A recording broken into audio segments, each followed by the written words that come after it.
Situation is getting bigger. ఇది నేను చెప్పిన మాట కాదు, అమెరికా అఫీషియల్స్ చెప్పిన మాట. That is clear. It looks like a bomb, an atomic bomb dropped in these areas.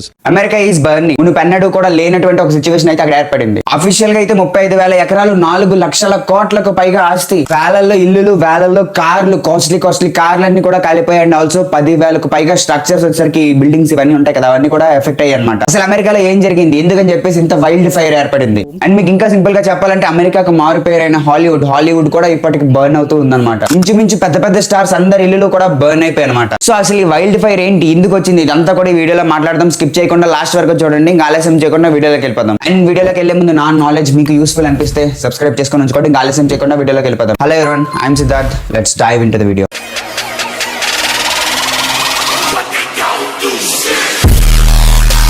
అమెరికాలో ఉండే కాలిఫోర్నియాలో లాస్ ఏంజల్స్ అయితే బ్రూటల్ గా చాలా దారుణంగా బర్న్ అవుతుంది అనమాట, ఒక వైల్డ్ ఫైర్ లాగా. అయితే ఇది హ్యూమన్స్ చేశారా, ఆర్ఎల్స్ ఏదైనా ప్రకృతి వైపరీత్యమా, అమెరికా మొత్తం కూడా బర్న్ అవబోతుందా, ఇదంతా కూడా ఇప్పుడు మాట్లాడదాం. అయితే అమెరికా జియోగ్రాఫికల్ లొకేషన్ చూసుకున్నట్లయితే మెయిన్ గా 2 పార్ట్స్ గా డివైడ్ అయి ఉంటుంది అనమాట. ఒక సైడ్ వచ్చేసరికి న్యూయార్క్, వాషింగ్టన్ ఇవన్నీ కూడా ఉంటాయి అనమాట, which is ruled by government మొత్తం కూడా అక్కడ ఉంటుంది. అండ్ అనదర్ సైడ్ వచ్చేసరికి లాస్ ఏంజల్స్, లాస్ వేగాస్ ఇవన్నీ కూడా ఉంటాయి అనమాట. ఇక్కడ the beauty of America, Hollywood ఇవన్నీ కూడా ఇక్కడ ఉంటాయి. అండ్ ఆల్సో పెద్ద టెక్ కంపెనీస్ కూడా ఉంటాయి అనమాట ఇక్కడ. మీరు జస్ట్ ఆలోచించి చూడండి, ఈ లాస్ ఏంజల్స్ ఉంది కదా, ఇది కంప్లీట్ గా బర్న్ అవుతుంది అనమాట. ఏదో మారుమూల ప్రాంతం కూడా కాదు అమెరికాలో. Los Angeles the Hollywood city, huge tech companies ఉన్న ఒక సిటీ. సో ఇలాంటి సిటీ అనేది బర్న్ అయిపోతుంది. అసలు చూడడానికి చాలా దారుణంగా ఉన్నాయి అనమాట విజువల్స్, మీరు ఆల్రెడీ స్క్రీన్ మీద చూస్తుంటారు. అయితే ఇది ఎలా జరిగిందని మనం మాట్లాడుకున్నట్లయితే ఒక 4-5 డేస్ ముందు వెనక్కి వెళ్ళాలన్నమాట. 4-5 డేస్ ముందు చిన్న ప్లేసెస్ లో ఫైర్ అది స్టార్ట్ అయింది. అది ఎవరికి తెలియలేదు ఫస్ట్ ఆఫ్ ఆల్. అండ్ ఇప్పుడు మీకు ఒక ఇంపార్టెంట్ లొకేషన్ కోసం అయితే తెలియాలి, అదే గ్రేట్ బేసిన్. అయితే ఈ లొకేషన్ వచ్చేసరికి ఒక kind of desert kind of area అనమాట. చాలా వేడిగా ఉంటుంది. అండ్ కంపేర్డ్ లాస్ ఏంజల్స్ అయితే చాలా చల్లగా ఉంటుంది అనమాట. అంటే ఇప్పుడు మీరు రెండు ప్లేసెస్ ని కంపేర్ చేసుకున్నట్లయితే లాస్ ఏంజల్స్ కొంచెం వేడిగా ఉంటుంది, కొంచెం డ్రైగా ఉంటుంది అనమాట. శాంటా అనా విండ్స్, ఈ విండ్స్ వచ్చేసరికి అమెరికా బర్న్ అవడానికి మెయిన్ కారణం అనమాట. ఎందుకంటే అంటే ఈ విండ్స్ నేను చెప్పాను కదా, ఒక డెజర్ట్ ఏరియా గ్రాట్ బేసిన్. సో ఆ గ్రాట్ బేసిన్ నుంచి అయితే వస్తున్నాయి అనమాట విండ్స్. ప్రతి ఇయర్ కూడా వస్తాయి, ఇయర్ కొత్త కాదు, ప్రతి ఇయర్ కూడా గ్రాట్ బేసిన్ నుంచి లాస్ ఏంజల్స్ వైపు వస్తాయి అనమాట.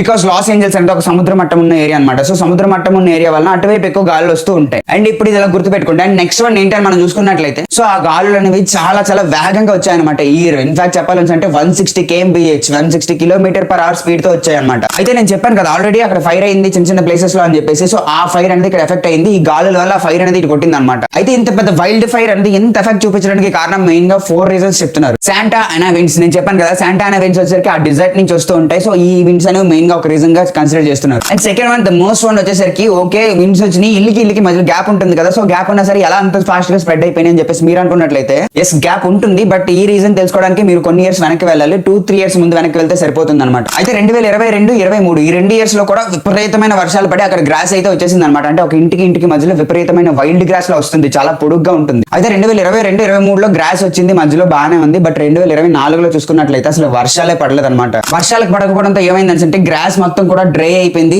అసలు మాయిశ్చర్ కంటెంట్ వచ్చరికి చాలా తగ్గిపోయింది. ఇంచుమించు 8 నెలలుగా వర్షాలు లేవన్నమాట అక్కడ. So when the grass is dry, ఎప్పుడైతే ఆ గాలులు అనేవి అంత స్పీడ్ తో ఫైర్ ని తీసుకొచ్చి ఆ గ్రాస్ అంటుకోవడానికి స్కోప్ అనేది ఎక్కువగా ఉంటుంది. అండ్ ఆ గ్రాస్ అంటుకొని మిగతా మొత్తం కూడా ఇల్లు తగలబడిపోయి. సో ఇలా అంటుకున్న వైల్డ్ గ్రాస్ అనేది వందల్లో ప్రాణాలు, వేలల్లో ఇల్లులు, లక్షల కోట్లలో ఆస్తి నష్టాలు కూడా జరిగినాయి అనమాట ఓన్లీ ఆ వైల్డ్ గ్రాస్ వల్ల. అయితే దీని ఇంపాక్ట్ వల్ల ఎంత దారుణం జరిగింది ఇప్పుడు చెప్తాను, కొంచెం జాగ్రత్తగా వినండి. ఇది వచ్చరికి కంప్లీట్ అఫీషియల్ లెక్క అనమాట. 35,000 ఎకరాల్లో ఎఫెక్ట్ ఉంది. $160 బిలియన్ నష్టం వచ్చింది అనమాట. ఇంచుమించు 10 మంది వరకు చనిపోయారు, వందల్లో గాయపడ్డారు, వేలల్లో పీపుల్ ఇంటిని వెకేట్ చేసి వెళ్ళిపోతున్నారు. అండ్ ఆల్సో లక్షల్లో ప్రజలకి ప్రాపర్ ఎలక్ట్రిసిటీ కూడా లేదనమాట ప్రెసెంట్. అయితే ఇదంతా అఫీషియల్ లెక్క. ఇప్పుడు అన్అఫీషియల్ లెక్క చూద్దాం. 2 లక్షల ఎకరాలు కాలిపోయాయి. అండ్ ఆల్సో 2 లక్షలకు పైగా ఇంటిని వెకేట్ చేయించేశారు అనమాట. అండ్ థర్డ్ వన్ వచ్చేసరికి వేల కార్స్ అనేవి కాలిపోయి. మీకు ఇన్ఫాక్ట్ చెప్పాలని అంటే రోడ్డు మీద ఆ కార్లు ఆపేసి పరిగెట్టారు అనమాట. విండ్స్ అంత ఫాస్ట్ గా వస్తున్నందువల్ల ల్యాంబోర్గిని, ఫెరారీ పెద్ద బ్రాండ్స్ కార్స్ అని కాలిపోయి. 10,000కు పైగా స్ట్రక్చర్స్ అనేవి కాలిపోయి అనమాట. 10,000కు పైగా అంటే నార్మల్ విషయం కాదు.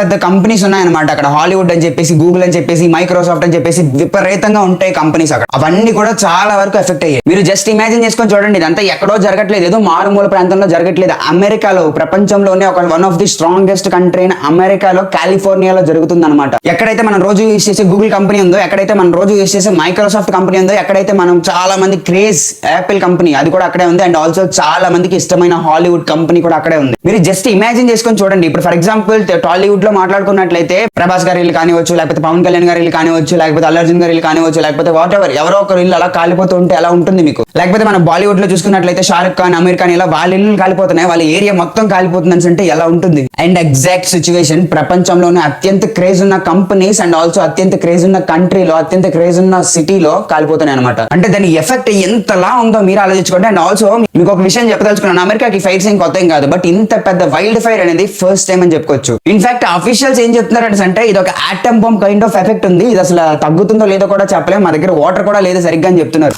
Looks like a bomb, an atomic bomb dropped in these areas. మీరు అనుకోవచ్చు మరి ఇంత జరుగుతున్నా ఎందుకు కంట్రోల్లో తెచ్చుకోలేకపోతున్నారు, నువ్వే చెప్తున్నావు అంత పెద్ద కంట్రీ, అంత పెద్ద స్ట్రాంగెస్ట్ కంట్రీ అని చెప్పేసి ఎందుకు కంట్రోల్లోకి తెచ్చుకోలేకపోతున్నారు అంటే the main reason is government అనమాట. సో గవర్నమెంట్ వచ్చేసరికి ముందు బడ్జెట్ అలొకేట్ చేస్తుంది కదా, బడ్జెట్ అలొకేట్ చేసినప్పుడు ఉన్నట్లో అన్నింటిలోనే తక్కువ బడ్జెట్ వచ్చేసరికి ఈ ఫైటర్స్ ఉంటారు కదా, సో వీళ్ళకి అలొకేట్ చేసింది అనమాట. సో వీళ్ళకి ఇంత తక్కువ బడ్జెట్ అలొకేట్ చేయడం వల్ల ఎమర్జెన్సీ ఏదైనా అయితే మా వల్ల అవ్వదు కాపాడడానికి అని చెప్పేసి వాళ్ళు ముందే చెప్పారు. అండ్ ద రిజల్ట్ ఈస్ మీరు చూస్తున్నారు కదా, అదే రిజల్ట్ అనమాట. సో వాళ్ళకి అంత తక్కువ ల్యాక్ ఆఫ్ బడ్జెట్ ఉండడం వల్ల వాటర్ ప్రాపర్ గా లేదు, పీపుల్ ప్రాపర్ గా లేరు, మ్యాన్ పవర్ ఏమీ లేదు. అయినా సరే మీకు ఇన్ఫాక్ట్ సింపుల్ గా చెప్పాలని అంటే జైల్లోంచి ఖైదీలు తీసుకొచ్చి వాళ్ళతో ఫైర్ ఫైటింగ్ చేపిస్తున్నారు. జైల్లోంచి ఖైదీలు మాత్రమే కాకుండా అక్కడ పీపుల్ ఉంటారు కదా సివిలియన్స్, సో వాళ్ళతో కూడా చేపిస్తున్నారు అనమాట. ఒక కర్ఫ్యూ అనౌన్స్ చేసేసి ఎంత మంది వస్తే అంత మంది రండి అని చెప్పేసి ఒక నోటిఫికేషన్ వేసారనమాట, ఒక పోస్టర్ లాంటిది వేసారనమాట. సో ఎంత మంది వచ్చినా మాకు కావాలి, మాకైతే మ్యాన్ పవర్ లేదని చెప్పేసి అమెరికా వాళ్ళు అడుగుతున్నారు. అండ్ ఇది ఇలా అవుతూ ఉండగా ఇంకొంతమంది వచ్చేసరికి మెయిన్ గా ఏం మాట్లాడుకుంటున్నారు అంటే పెద్ద పెద్ద కంపెనీస్ అని అక్కడే ఉన్నాయి, సో పెద్ద పెద్ద హాలీవుడ్ కూడా అక్కడే ఉంది, సో వాటిని టార్గెట్ చేయడానికి ఏమైనా హ్యూమన్స్ ఏమైనా చేశారని చెప్పేసి కొంతమంది అంటున్నారు. అంటే అప్పుడు వాళ్ళకి తెలుసు ఆ టైంలో అప్పుడు శాంటానా విండ్స్ వస్తున్నాయని చెప్పేసి, సో శాంటానా విండ్స్ రావడం వల్ల అక్కడ బూమ్ అనేది క్రియేట్ చేశారనమాట. అంటే చిన్న చిన్న ఫైర్స్ అనేవి క్రియేట్ చేయడం వల్ల ఇంకా స్ప్రెడ్ అవుతాయని వాళ్ళకి తెలుసు, సో అందుకోసం అని చెప్పేసి వాళ్ళ మీద అనుమాన పడుతున్నారు. సో ఆ హ్యూమన్స్ లో కూడా కొంతమంది అనుమానించదగిన విధంగా కనిపించారు అనమాట. ఎలా అనేసి అంటే హాలీవుడ్ ఫ్రేమ్ ఉంటుంది కదా, సో దాని చుట్టూ కూడా తిరుగుతూ ఇంకా ఫైర్ ఇంకా ఎక్స్టెండ్ చేయడం కోసం ఎక్కడైతే ఫైర్ లేదో అక్కడ వచ్చేసరికి ఈ ఫ్లేమ్ ఇంకా వదులుతున్నారు అనమాట. అలా కొంతమందిని అరెస్ట్ కూడా చేశారు. ఇన్ఫాక్ట్ ఇది ఇంకొక పాయింట్ ఆఫ్ వ్యూ కూడా ఉందన్నమాట. ఎలా అయితే ఒక ఇష్యూకి డిఫరెంట్ పాయింట్ ఆఫ్ వ్యూస్ ఉంటాయో సేమ్ అదే విధంగా దీనికి కూడా డిఫరెంట్ పాయింట్ ఆఫ్ వ్యూస్ లో ఉంది. అదేంటంటే అసలే గడ్డంతా మొత్తం వేడిగా ఉంటుంది అండ్ ఆల్సో డ్రైగా ఉంటుంది, విండ్స్ వస్తున్నాయి. సో విండ్స్ రావడం వల్ల ఆ గడ్డలో ఉండే కొంచెం తేమ కూడా పోతుంది అనమాట. సో ఆ టైంలో ఎలక్ట్రిక్ వైర్స్ కింద పడితే బగ్గుని మండుతాయి. సో అది కూడా ఒక రీజన్ అని చెప్పేసి మాట్లాడుతున్నారు. అండ్ ఇప్పుడు అమెరికా ప్రెసిడెంట్ జో బైడెన్ వచ్చేసరికి వేరే ప్లాన్స్, ఇటలీకి వెళ్లాల్సిన ప్లాన్ కూడా క్యాన్సిల్ చేసుకుని డైరెక్ట్ గా మానిటరింగ్ చేస్తున్నారు అనమాట సిచువేషన్ మొత్తాన్ని కూడా. అండ్ ఆల్సో ఆయనకి కాలిఫోర్నియాలో ఒక స్పీచ్ ఇవ్వాల్సిన మీటింగ్ కూడా ఉంది, దాన్ని ఆయన క్యాన్సిల్ చేసుకున్నారు. ఎందుకంటే విపరీతమైన విండ్స్ ఉన్నాయి, మీరు రావడం సేఫ్ కాదని చెప్పేసి క్యాన్సిల్ చేపించేసి అక్కడ మానిటరింగ్ చేపిస్తున్నారు అనమాట. స్వయంగా ఆయన చేస్తున్నారు మానిటరింగ్. జస్ట్ ఇమాజిన్ చాలా మంది ఓల్డ్ పీపుల్ ఉంటారు అనమాట, వాళ్ళకి ఎవరు కూడా వెళ్ళి చెప్పరు ఇలా బయటకు రండి ఫైర్ వస్తుందని చెప్పేసి. అయితే అలాంటి పీపుల్ కూడా చాలా మంది స్ట్రక్ అయ్యారు. ఇన్ఫాక్ట్ ఆ హాలీవుడ్ లో one of the top actress అయిన పారిస్ హిల్టన్ వచ్చరికి చాలా బాధపడుతూ ఒక పోస్ట్ అయితే పెట్టారనమాట. నేను ఇల్లు ఖాళీ చేసి వెళ్ళిపోమన్నారు వేరే ప్లేస్ కి. సో తను అక్కడి నుంచి లైవ్ చూస్తుంది అనమాట, తన ఇంటిని కాలిపోతున్నట్టు తను చూసుకొని తట్టుకోలేక ఆ పోస్ట్ అయితే పెట్టింది అనమాట. చాలా బాధగా ఉంది, మొత్తం ఇల్లంతా కష్టపడి కట్టుకొని ఇల్లంతా కాలిపోతుంది. And also at the same time మేమందరం చాలా సేఫ్ గానే ఉన్నాం, so I'm happy for that అని చెప్పేసి ఆమె అయితే ఒక ట్వీట్ పెట్టింది అనమాట. సో ఇలా చాలా మంది సెలబ్రిటీస్ అందరి ఇల్లు కూడా మోస్ట్లీ బగా అని మండిపోయాయి అనమాట. మెల్ Gibson, Adam Brady, Paris Hilton ఇలా చాలా పెద్ద సెలబ్రిటీస్ అందరి ఇల్లు కూడా బగ్గని మండాయి. అండ్ ఫైనల్ గా ఇది అమెరికా మొత్తం వ్యాపిస్తుంది అనేసి అంటే ద ఆన్సర్ ఈస్ నో. ఎందుకనేసి అంటే ఈ ఆ డెజర్ట్ నుంచి విండ్స్ వచ్చేసరికి ఈ సీ ప్లేస్ వైపు వస్తాయి అనమాట, ఏదైతే సముద్ర మట్టం దగ్గర ఉంటుందో ఆ ఏరియా వైపు వస్తాయి. సో ఆ విండ్స్ అనేవి సముద్రం వైపుగా వెళ్తున్నాయి. సో వెనకతలు ఉన్న ఏరియాని అయితే ఎఫెక్ట్ చేయాలి. అంటే ఆ డెజర్ట్ కి ఒకవైపు ఏరియా మాత్రమే ఎఫెక్ట్ అవుతుంది, ఇంకొక వైపు ఏరియా ఎఫెక్ట్ అవుతుంది because there is no wind. So అదనమాట వీడియోకి. మన కజిన్స్ చాలా మంది అమెరికాలో ఉండొచ్చు, మన ఫ్యామిలీ వాళ్ళు చాలా మంది అమెరికాలో ఉండొచ్చు, మన పేరెంట్స్ అమెరికాలో ఉండొచ్చు, మనకు తెలిసిన ఫ్రెండ్స్ చాలా మంది అమెరికాలో ఉండొచ్చు. హోప్ వాళ్ళందరూ కూడా సేఫ్ గా ఉండాలని చెప్పేసి మనం భావిద్దాం. ఎందుకనేసి అంటే ఇది సిచ్యువేషన్ అవుట్ ఆఫ్ కంట్రోల్ వెళ్తుందని చెప్పేసి అఫీషియల్స్ చెప్పారు, నేను మాత్రం చెప్పట్లేదు, అఫీషియల్స్ చెప్పారనమాట. ఇంత క్రిటికల్ సిచ్యువేషన్ లో కూడా పీపుల్ ఎంత పాజిటివ్ యాటిట్యూడ్ తో ఉన్నారని అంటే ఒక స్టోరీ చిన్న ఒక లేడీ ఇంటర్వ్యూ ఇచ్చారు. సో ఆ స్టోరీ చెప్తా వినండి. ఆమె వచ్చేసరికి ఉక్రెయిన్ నుంచి వచ్చేసారనమాట అమెరికాకి, బికాస్ ఉక్రెయిన్ లో వార్ అవుతున్న సంగతి మనందరికీ తెలిసిన విషయం. అయితే ఉక్రెయిన్ నుంచి అమెరికాకి వచ్చేసిన తర్వాత ఉక్రెయిన్ లో ఉండేటటువంటి వాళ్ళ పేరెంట్స్ అందరూ కూడా ఓకే నువ్వు ఉక్రెయిన్ కి ఇక్కడ ఉండొద్దు, నువ్వు వెళ్ళిపో, అమెరికా వెళ్ళిపో, ఎందుకంటే అంటే ఇక్కడ సిచ్యువేషన్ బాగాలేదని చెప్పేసి ఉన్న డబ్బులంతా కూడబెట్టేసి పంపించారు అమ్మాయిని. ఆ అమ్మాయి మొత్తం డబ్బులు తీసుకొని సర్టిఫికేట్ అంతా తీసుకొని వచ్చేసింది అనమాట. అమెరికాకి సెటిల్ అయ్యి పక్కన ఒక జాబ్ చేసుకుంటూ ఉంటుంది. అయితే ఉదయం వెళ్ళిన అమ్మాయి సాయంత్రం ఇంటికి వచ్చి చూసేసరికి మొత్తం ఇల్లంతా కాలిపోయింది, సర్టిఫికేట్స్ అన్ని కాలిపోయాయి, మొత్తం డబ్బులు కూడా మొత్తం కాలిపోయాయి. ఆ టైంలో ఇంటర్వ్యూ చేయడానికి వచ్చిన వాళ్ళు అడిగారు అనమాట, ఇంకా యువర్ జీరో, ఇంకేం లేవు అని చెప్పేసి అడిగితే ఆమె చెప్పిన ఆన్సర్ ఏంటో తెలుసా? ఎస్, చాలా బాధగా ఉంది, చిన్నప్పటి నుంచి కష్టపడి చదువుకున్న సర్టిఫికేట్స్ అన్ని మాడి మస్ అయిపోయాయి, డబ్బులు కూడా ఇప్పుడు ప్రెసెంట్ నా దగ్గర ఏమీ లేవు, బట్ నేను తిరిగి స్టార్ట్ చేస్తాను, రీస్టార్ట్ చేస్తాను, మళ్ళీ వస్తాను అని చెప్పేసి తను చెప్పింది అనమాట. సో ఇలాంటి సిచ్యువేషన్ లో ఎలాంటి పాజిటివ్ యాటిట్యూడ్ నాకు కొంచెం బాగా అనిపించింది. సో మీకు ఎలా అనిపించిందో కింద కామెంట్ చేయండి. The people who has attitude like her they will definitely succeed in their life. So అదనమాట ఈ వీడియో. ఇప్పటి వరకు జరిగిన సిచువేషన్ అంతా కూడా నేను మీకు కళ్ళ ముందు పెట్టాను. ఎందుకనేసి అంటే ఇప్పటి వరకు ఇది జరిగింది అనమాట. తర్వాత ఏం జరుగుతుందో కూడా ఎవరు చెప్పలేకపోతున్నారు. నేను చెప్పాను కదా, అఫీషియల్స్ చాలా భయపడుతున్నారు అనమాట. Lack of water, lack of man power, ఇంకా చాలా ఉన్నాయి సమస్యలు అక్కడ. సో అవన్నీ తెలుసుకోవాలని అంటే తెలుసు కదా, సబ్స్క్రైబ్ చేసుకొని ఉంచుకోండి. అండ్ ఆల్సో ఛానల్లో చాలా కంటెంట్ కూడా ఉంది, ఒకసారి వెళ్ళి చెక్ చేయండి. రీసెంట్ గా సీక్రెట్స్ ఆఫ్ తాజ్ మహల్ అని చెప్పేసి ఒక వీడియో కూడా చేశాను, చాలా బాగుంటుంది, ఒకసారి వెళ్ళి చెక్ చేయండి. వన్ మోర్ థింగ్, ఇలాంటి వీడియోస్ రోజు వస్తాయి, మాక్సిమం ట్రై చేస్తాను రోజు అప్లోడ్ చేయడానికి. సబ్స్క్రైబ్ అయితే చేసి పెట్టుకోండి, ఎక్స్ప్లెనేషన్ నచ్చినట్లయితే. సో ఇంకా లాగ్ చేయకుండా టాపిక్ అయితే ఇక్కడతో ఎండ్ చేద్దాం. నెక్స్ట్ వీడియోలో ఇంకొక టాపిక్ తో కలుద్దాం. ఈ వీడియో ఇక్కడ వరకు చూసారంటే ఎలా అనిపించింది? అమెరికాలో మీకు తెలిసిన కజిన్స్ ఎవరైనా ఉన్నారా? వాళ్ళు ఏమైనా చెప్తే ఏం చెప్పారని చెప్పేసి కింద కామెంట్ చేయండి. అదనమాట ఈ వీడియోకి. వీడియో నచ్చితే like, share and subscribe. Thanks for watching. Signing off.